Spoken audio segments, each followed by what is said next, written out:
সে বলছে যে দেখেন আপনারা তো সবই বোঝেন, এই সবই বোঝার ভিতর কিন্তু অনেক কিছু আছে। 5টার পরে জাদুঘর খোলা থাকে, এই এখতিয়ার শুধুমাত্র মহাপরিচালক আর এই সচিবের আছে, মানে এই দুইজনের অনুমতি ছাড়া জাদুঘর খোলার কোনো সুযোগই নেই। চাকরির বিজ্ঞপ্তি প্রকাশের আগেই ভাইবা হয়নি, কোনো লিখিত পরীক্ষাও।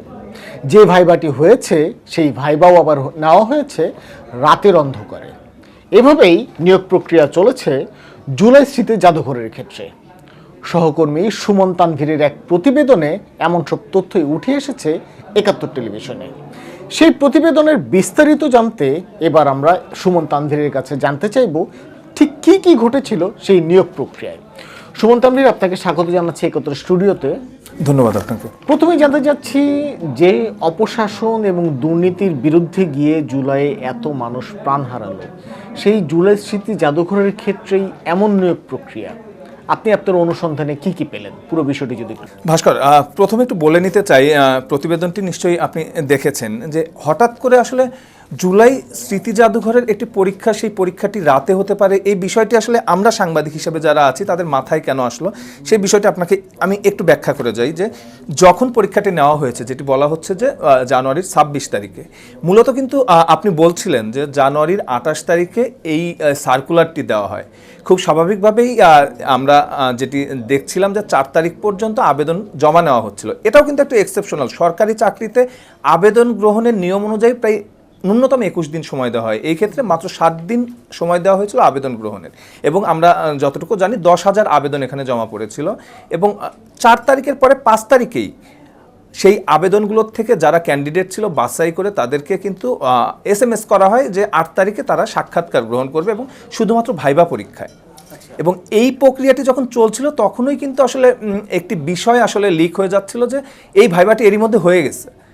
এখন যে ভাইবাটি হচ্ছে সেটি আসলে খুব লোক দেখানো একটি ভাইবা, এবং একটি লিস্ট এরই মধ্যে হয়ে গেছে যে ৬২ জনকে নিয়োগ দেবে তার বেশিরভাগের লিস্ট হয়ে গেছে। এই বিষয়টি যখন আসলে সাংবাদিক, আমি সহ আরও যারা আছেন তাদের কানে আছে, খুব স্বাভাবিকভাবে যার যার জায়গার থেকে তারা জাদুঘরের যারা কর্তৃপক্ষ আছে, আপনাকে একটু বলে রাখতে চাই যে জুলাই স্মৃতি জাদুঘর যখন প্রতিষ্ঠা হয়েছিল তারপর থেকে যে কথাটি ছিল যে জুলাই জাদুঘর এবং জাতীয় জাদুঘর এরা একসাথে মার্চ করবে, জুলাই জাতীয় জাদুঘরের আন্ডারে স্মৃতি জাদুঘর চলবে। সে সিসি ফুটেজে দেখাচ্ছে ২৬ তারিখে রাতে পরীক্ষাটি হয়েছে।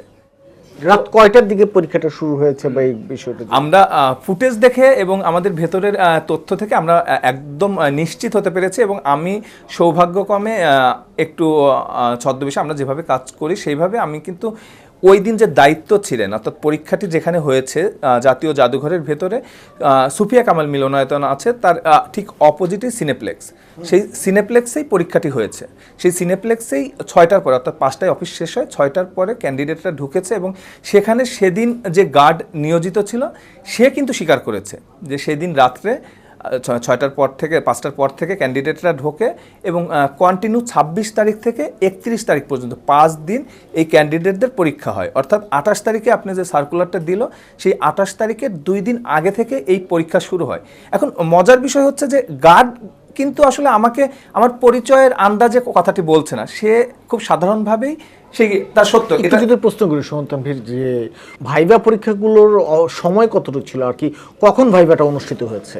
আমরা একজন ক্যান্ডিডেটের সঙ্গে কথা বলেছি, সেই ক্যান্ডিডেট আমাদেরকে যেটি বলেছেন যে তিনি ৫টার পরে ওই জাদুঘরে প্রবেশ করেছেন এবং তার ভাইবাটি হয়েছে ৮:৩০টার দিকে। ৮:৩০টায় সে ভাইবা দিয়েছেন এবং তার ভাইবাটি ১০ মিনিটের বেশি হয়নি। তাকে যে প্রশ্নগুলো করা হয়েছিল, তিনি আসলে নিজেও একজন জুলাই যোদ্ধা ছিলেন, সেই জুলাই যোদ্ধার থেকে তাকে জুলাই রিলেটেড প্রশ্নগুলোই করা হয়েছিল, কোনো ভারী প্রশ্ন করা হয়নি। আমরা কিন্তু তাকে প্রশ্ন করেছিলাম যে এই ক্যান্ডিডেট, আপনি যে ক্যান্ডিডেট হলেন, আপনি আসলে এই ডাকটা পেলেন কোথায় থেকে, কারণ তখন পর্যন্ত তো সার্কুলার হয়নি, আপনাকে কল করে কীভাবে? এই প্রশ্নের উত্তর কিন্তু সে দিতে পারেনি। সে আমাদেরকে ফ্র্যাঙ্কলি বলছে, সে হয়তো জানে না যে আমি এখান থেকে রেকর্ড করছি, সে বলছে যে দেখেন আপনারা তো সবই বোঝেন। এই সবই বোঝার ভিতর কিন্তু অনেক কিছু আছে, এই সবই বোঝা কি। এখন কথা হচ্ছে যে যারা এই প্রক্রিয়াটির আয়োজন করলো, অর্থাৎ এই যে জাতীয় জাদুঘরের যারা কর্তৃপক্ষ, তারা কিন্তু এখন পর্যন্ত বিষয়টি অস্বীকার করে যাচ্ছেন। আমরা এই সংবাদ যখন প্রকাশ করলাম, সিসি ক্যামেরার ফুটেজ যখন দেখাচ্ছি যে এই যে ক্যান্ডিডেটরা আসছে, পরীক্ষা দিচ্ছে, আপনারা এই পরীক্ষাগুলো কিভাবে নিলেন, আপনারা নিতে পারেন কিনা, তখন কালকে আমরা যখন নিউজ প্রচার করেছি সেই পর্যন্ত কিন্তু তাদের কোনো রেসপন্স ছিল না। তারা বলছিল, আমার মানে স্পেসিফিক আমাকে বলছিল যে আমরা জানাবো, আমরা বিষয়টি দেখছি।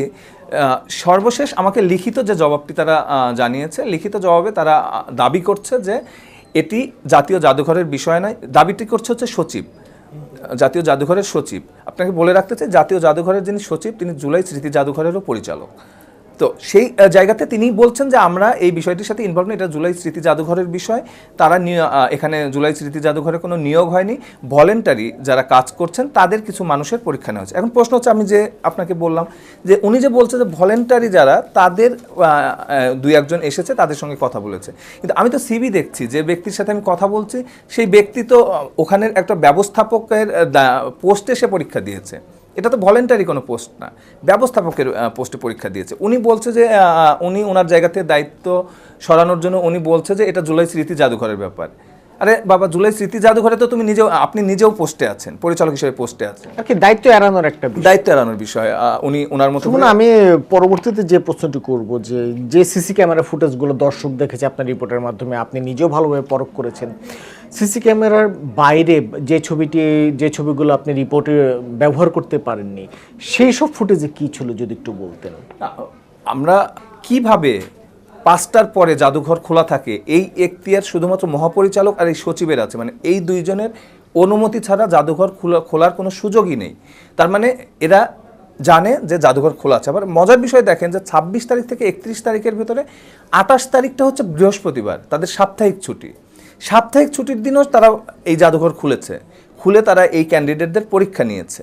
এবং ফাইনালি পরীক্ষা নেওয়ার পর যখন আসলে মিডিয়ায় অনেক বেশি কথা হচ্ছিল, তখন কিন্তু এই নিয়োগটা এখন পর্যন্ত বাতিল হয়েছে। এবং এই কথাটিও কিন্তু চাওয়ার আছে যে যারা পরীক্ষা দিয়েছেন তারা কিন্তু এখন পর্যন্ত আশাবাদী যে যাদের মাধ্যমে যে থ্রুতে তারা গিয়েছেন সেই থ্রুতে তাদের চাকরি হবে। হয়তো এখন মিডিয়া গরম আছে, সবাই বিষয়টা জানে, যে মানে জিনিসটা চাপা দেওয়ার জন্য এখন এই জিনিসটা হচ্ছে। আর সুমতানভীর, আপনাকে একটু থামিয়ে দিই, আমি যদি প্রশ্নটি করি যে আপনি বললেন প্রায় 10,000-এর মতো আবেদন জমা পড়েছিল, যাদের সাথে কথা হয়েছে আপনার, তারা কি বলেছে? ফোনে রিপোর্টে যতটুকু দেখেছে তার বাইরে তারা কি কোনো আর্থিক লেনদেনে গিয়েছে কিনা?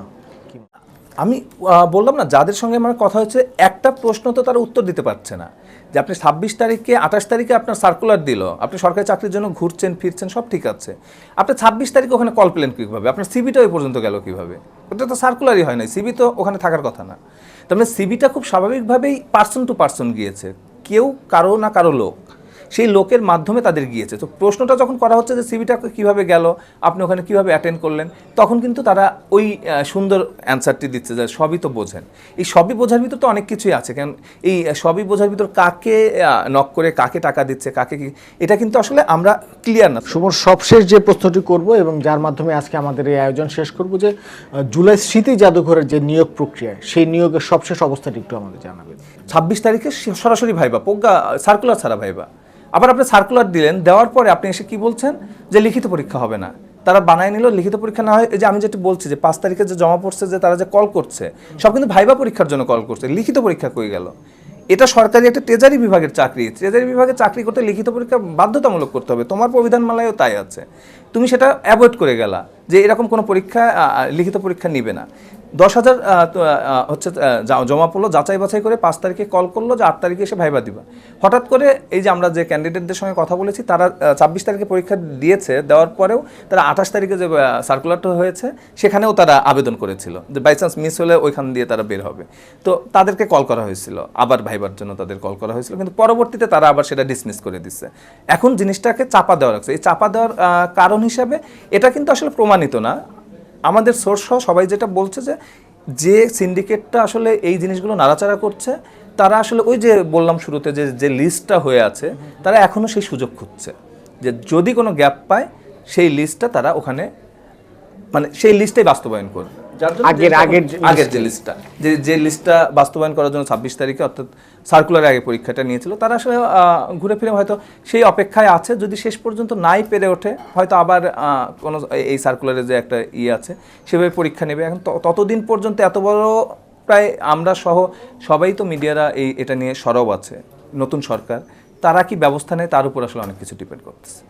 দর্শক শুনছিলেন সহকর্মী সুমন তানভীর তার নিজের অনুসন্ধানের মধ্যে দিয়ে জুলাই স্মৃতি জাদুঘরের যে নিয়োগ প্রক্রিয়া, সেই নিয়োগ প্রক্রিয়ায় কী পরিমাণ দুর্নীতি হয়েছে তা বের করে নিয়ে এসেছিলেন তিনি। এবং একই সাথে আমাদের চেষ্টা থাকবে নতুন সরকারের মাধ্যমে কর্তৃপক্ষের টনক নড়বে এবং একই সাথে জাতীয় স্বার্থ আর কোনোভাবেই যাতে ক্ষুণ্ণ না হয় সেই বিষয়ে সকলের সচেষ্ট থাকবে। এমনই নানা ধরনের প্রতিবেদন নিয়ে আবারও সামনের পর্বে আপনাদের সাথে দেখা হবে। ততক্ষণ পর্যন্ত ৭১-এর সাথেই থাকবেন। সকলকে ধন্যবাদ জানাচ্ছি। আমি ভাস্কর ভাদুরী।